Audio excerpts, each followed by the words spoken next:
Percy LAPID Saga continues. Di nyo ba naririnig, tinig ng bayan nalangit sa mga ilawan na buweteng nagnanais bumalik. Pagpapago na kamit, ating hawakang mahigpit. Huwag nang hayaang mabawi ng mga galit. Hello everyone and welcome po again dito sa One Opinion live stream, and this is our third episode for one weekend. Kumusta po kayong lahat, aking mga taga-subaybay, ang aking mga manonood, at kumusta sa ang inyong pag-spend ng inyong weekend. Ayun. At syempre, okay, we're going to give you an update, okay, sa kasulukuyang pag-ikot ng investigasyon sa pagkamatay ni Percy Lapid, syempre, at ang pagkategi ng Middleman. And based on the report this morning, we're going to go through dun sa mga nakalagay sa report, okay? But before that, I just want to invite everyone to please like our Facebook page and subscribe to our YouTube channel, like all our videos, and syempre share them with your friends. At wag po natin kakalimutan din po mga kababayan ko ang mag-click that notification bell. So, let's go! Uy, mali. Ayun, One Weekend Episode 3. So, we're going through now dito sa report ni Dr. Fortun sa kanyang pagsisiyasat, okay, ng katotohanan. Okay, let's go. Pertinent findings would be, number 1, history of asphyxia by plastic bag suffocation. Okay. Yung unang findings, okay? There are different findings, okay? Yung ng suffocation through paggamit ng plastic bag. But okay, let's see. 2, pulmonary congestion, edema, and hemorrhages. 3, schistosomiasis of the liver. It's an incidental finding. It's a parasitic infection. I believe he comes from Leyte, Samar area, and that's kind of endemic in that area. Okay. Number 4, status post autopsy. Number 5, status post embalming. Number 6, evidence of medical intervention consisting of a needle puncture mark on the dorsal right hand. Well, this is my middle puncture mark daw. Okay? And ano kayang nailagay doon? I saw this on, zooming in on the pictures, and I'm not too sure at this point if... Hold on, ma'am. So you have done your autopsy by looking the pictures, or binuksan mo talaga yung body ng Middleman? Zooming the pictures. If the Bucor Hospital did this, because sometimes when you bring bodies to the hospital, they automatically try and look Mukhang for hinihingal si a vein Madam. there.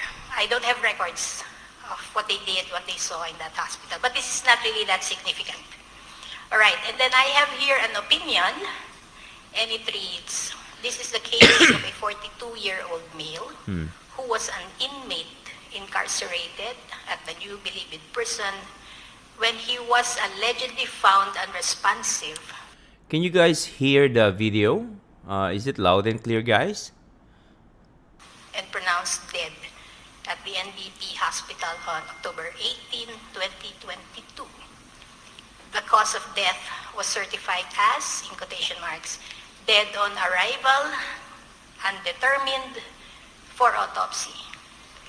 The embalmed remains were autopsied on October 20, 2022 by the National Bureau of Investigation. A second autopsy was conducted on October 26, 2022. There is information that he expressed fear for his life shortly before his demise and that he died from suffocation by means of a plastic bag over his head.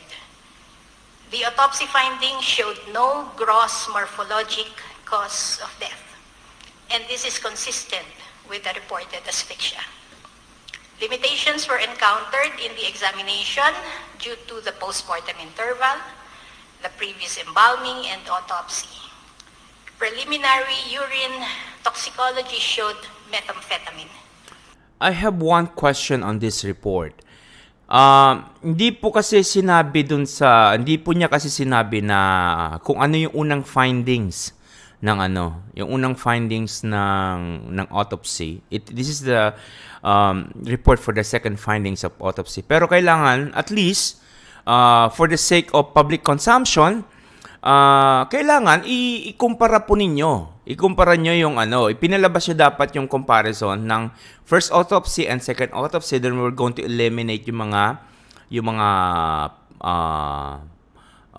similarities nung dalawang autopsy na yon.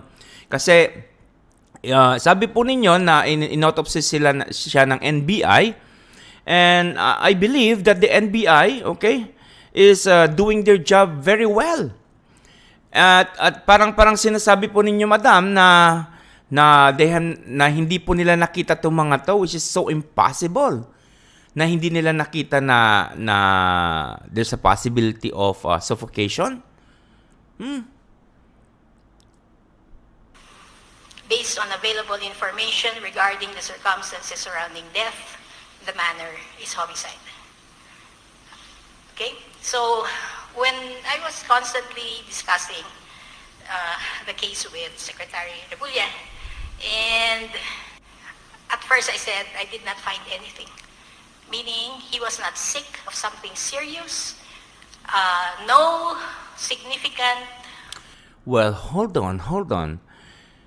Ang sabi niya, hindi raw siya nagkasakit. At base sa unang sinabi po ninyo, dun sa unang autopsy, he died in natural death. So, who is trying to cover up something here? Is it the first forensic investigation or the second one? We don't know. It's like, I don't know pero parang nangyayari, parang nagiging Marimar teleserye itong pagkamatay ni Percy Lapid. Injuries also. So external and internal findings were negative, and at first I was about to say that. That's it. There's no cause of death, and the manner would be classified as what we call undetermined. However, information trickled in. I noted it here, and this is very important, that he had an inkling that he was in danger. And true enough, shortly after, he died. And this sense, this feeling of impending death actually was transmitted to someone, and this information is credible. So I had to consider that. So I was about to write as manner of death, probable homicide. However, again, additional information was that there's an account of someone now explaining how he died. And I remember Secretary Remulla asking me, plastic bag. And I said, pwede. Actually, pwede. So when you look at a case like this, you have a lot of possibilities, and you are going into straight dun sa mas controversial na pagkamatay, which is a suffocation. Why don't you try to explain all the possibilities and scenarios sa amin? Bakit kailangan yung mag-grandstanding ng ganyan? Like, you have to, guys, this is the findings of the autopsy, and we're going to explain the possibilities of all these findings. Hindi yung sabi ni DOJ Remulla, plastic bag. So you're going to focus on the plastic bag? What about the other possibilities? Kasi based on my observation, okay? And how actually case run and being presented to the public, the police or the investigator is giving the full details, okay, of the possibilities, and they start ruling it out one by one. But yung sinabi mo na straight away plastic bag, so all the other options and all the other possibilities is gone? It's totality of evidence. When I refer to manner, it is how the person died. Cause would be why. Okay? And See? They already jumped to the conclusion. The person died and why? Because in the first report, okay, sinabi na natural death.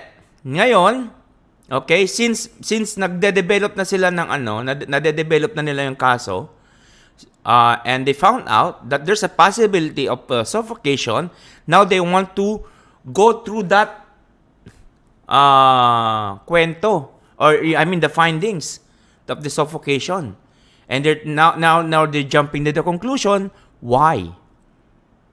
Again, you have to rule out all the possibilities one by one. But jumping to the conclusion like that, what are you trying to imply?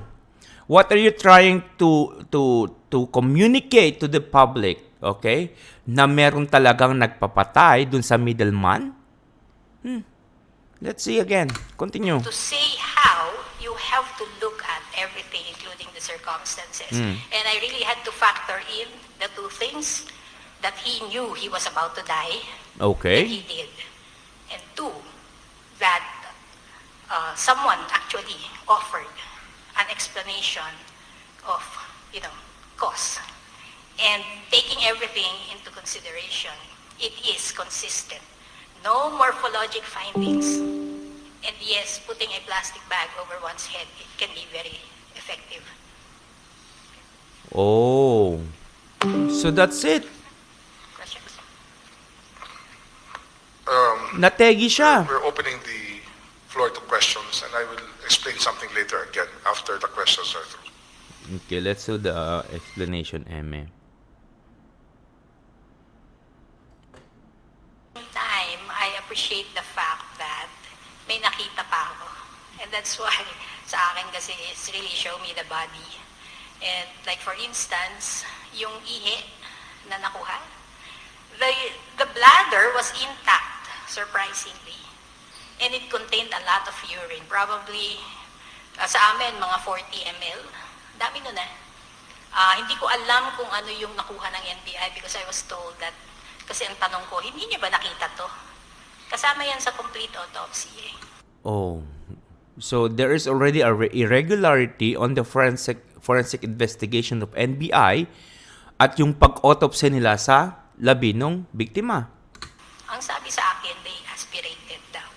But really, what we do is we take out the bladder, everything there, the prostate, the testes. That is how you do a complete autopsy. There's another potential source of toxicology samples. The stomach. Again, to my disadvantage, it's not there anymore. And apparently, they took out the entire stomach. So, let's wait. I don't know when they're going to release their findings, if they're still doing histopathology as well, and toxicology.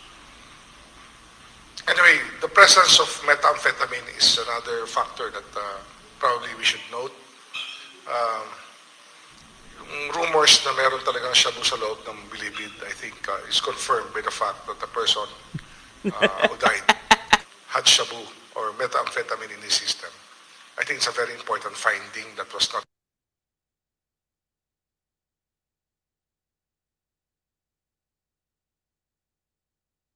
Oh my God. Yan. So Secretary Remulla, nag-ano kayo? Parang, wow! May shabu sa loob ng bilibid. Really? You're surprised? Ito ng kalakaran sa loob since day one. 'Di ba? Nung panahon nga ni De Lima, 'di ba nga? Kaya nga yung hinuli si De Lima dahil sa connection niya sa mga 'yan. And you are surprised na may shabu sa loob ng bilibid. And again, I am not telling, okay, na may kinalaman yung mga matataas na opisyalis ng Bureau of Correctional. Okay? Pero you have to investigate through all the details. Well, I'm not a lawyer yet. But again, you have to go in the details. Okay?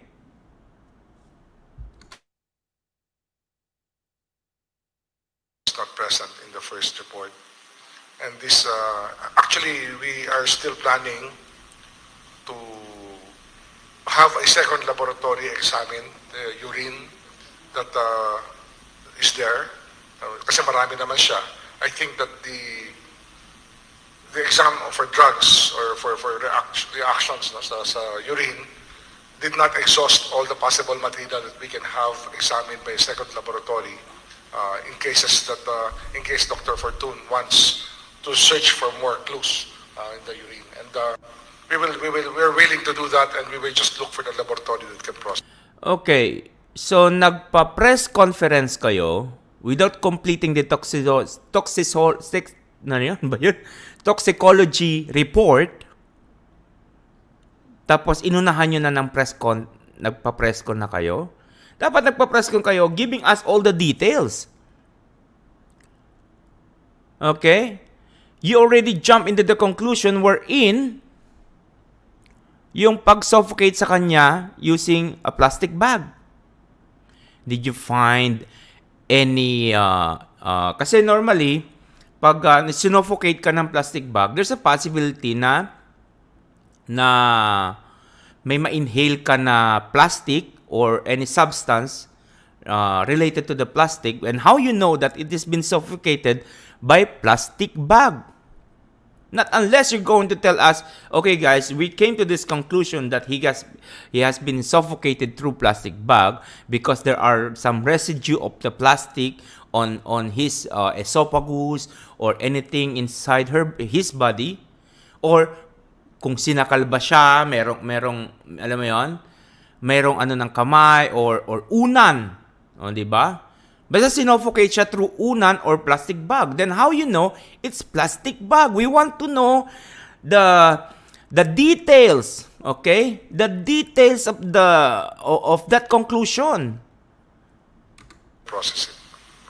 Secretary, follow-up lang po. Yung binanggit po ninyo na inquiry, yung pito na maaaring makatulong dun sa investigation, sila ba yung magtuturo doon sa mastermind or isa sa kanila yung posibleng mastermind? Ano to no? Di ba? We have the Percy LAPID case and the June Villamor case. Nag-intersect yung dalawa because June Villamor was an alleged co-conspirator in the death of Percy LAPID. But because June Villamor died also, then it's another case in itself. I think that we should not forget that we're that's not talking possible. about a single person lying, but two persons lying. Exactly, yeah. And yung mahalaga lang sa 7 na in custody ngayon is that they can validate that June Villamor was actually killed. There's nothing inconsistent with the findings of Dr. Fortun or the NBI on this matter. I believe, no? Wala naman, no inconsistency, because not being apparent doesn't mean it didn't happen. I think we should be clear about that. Kaya, we're now in the last phase, I believe, of the investigation. We will evaluate again all the statements.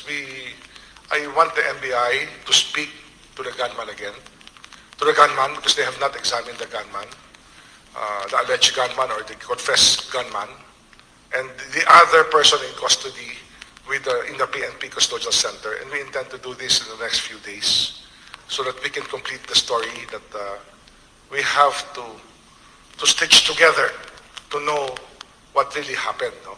We can operate on the basis of the statement made by the confessed gunman, but I think that there are other questions that we have to ask about this matter. Of course, we're awaiting the report of the Anti-Money Laundering Council on the bank account. There are other factors we're trying to get in to the front so that we can examine them. But this case is almost over. I mean, the investigation is almost over. It's a matter of filing the cases and probably being able to identify masterminds in this case. We are saying masterminds because in the plural because we are drawing out two persons of interest. Hold on. Sa pagkakaalam ko, sinabi din ni Secretary Remulla, okay, na tukoy na nila kung sino ang mastermind. If you guys already watched that video or that interview from Secretary Remulla, ang sabi niya na tukoy na nila kung sino ang mastermind.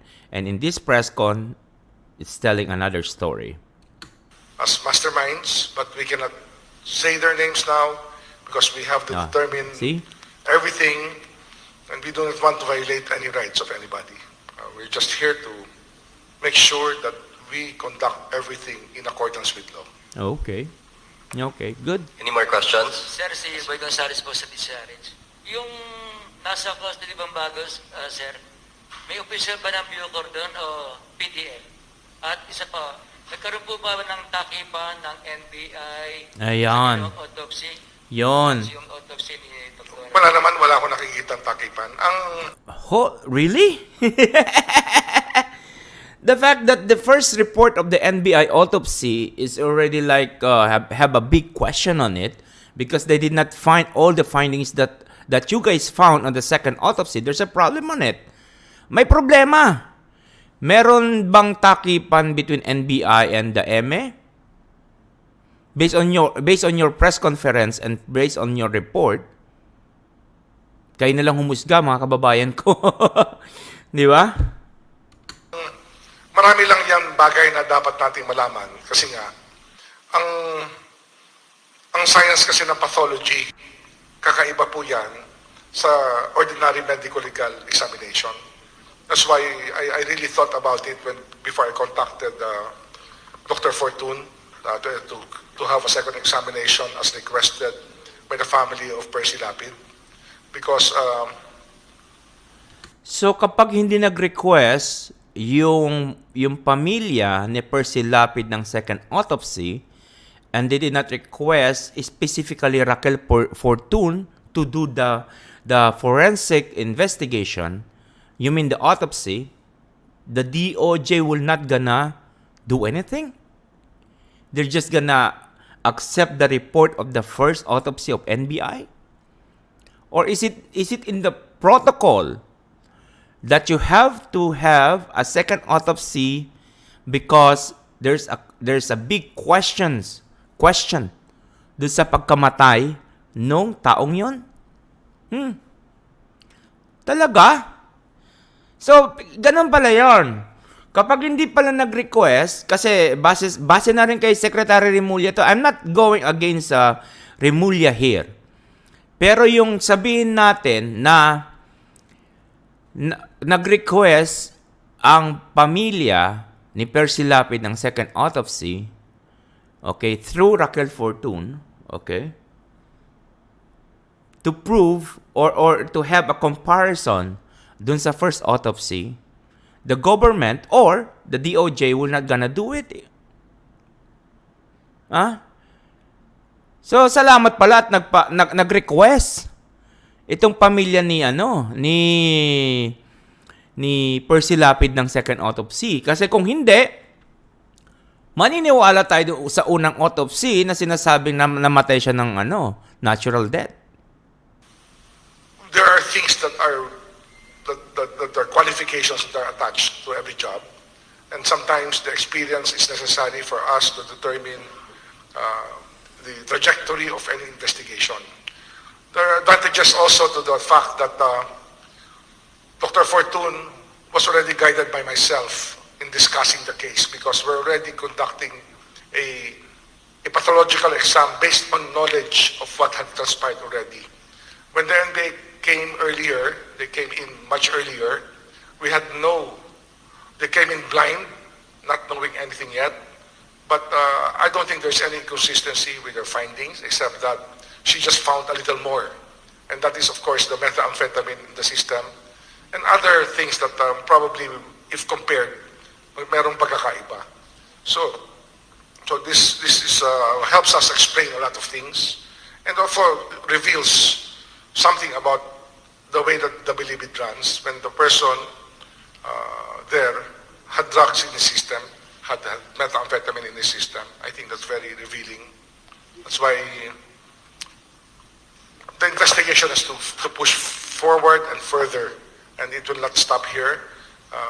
Yung nga, yung 7 pang kakausapin namin, andyan na sila para makausap ng ating mga kasama.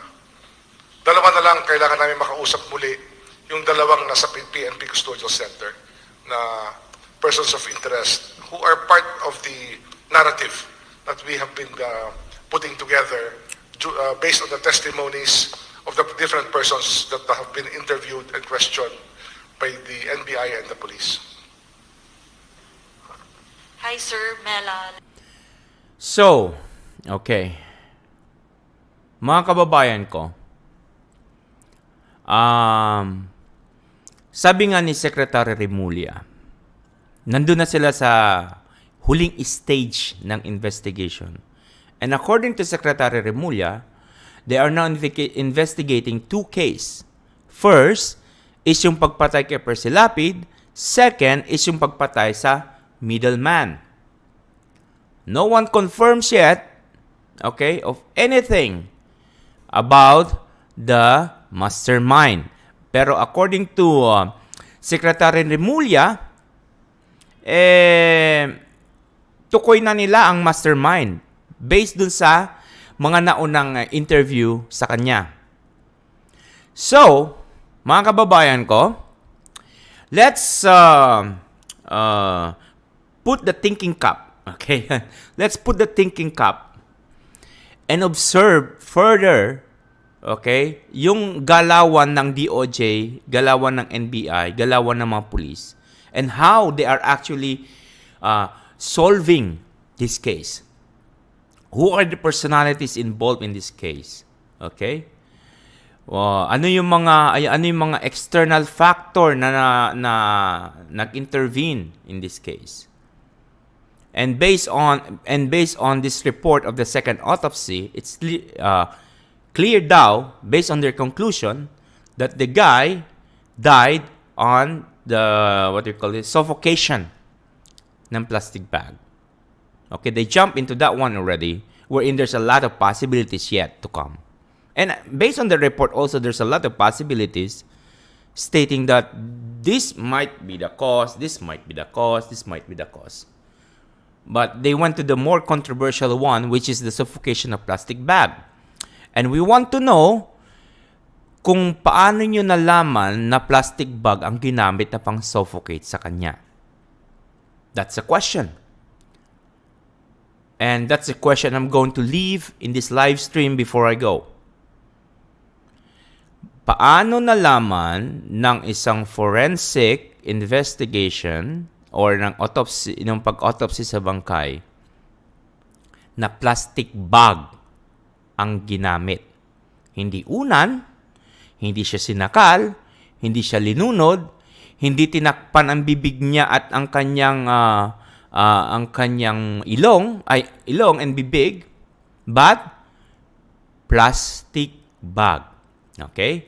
Yun ang keyword ngayon, guys, ha? Hashtag plastic bag. So hanggang dito na lamang po muna ang aking One Weekend Episode 3. Okay? And thank you guys for tuning in. And thank you guys for, syempre, sa pagsuporta ninyo sa aking channel. And yun, please don't forget to like our Facebook page. And syempre, don't forget to subscribe to our YouTube channel. And please like all our videos. By liking our videos, you're helping the channel move forward po, because the YouTube, we're going to put us on the recommendations list. And liking our videos, okay, that shows a lot of heart support. Yan. Parang pa-heart naman dyan. At sa atin naman, pa-like naman dyan. And please don't forget to click that notification bell and share all our videos. Maraming salamat pong muli. Okay? Mahalin po natin ang Pilipinas. At syempre, sama-sama po tayong babangon muli. See you again all on Monday. Magbabagong na kami, ating hawakang mahigpit.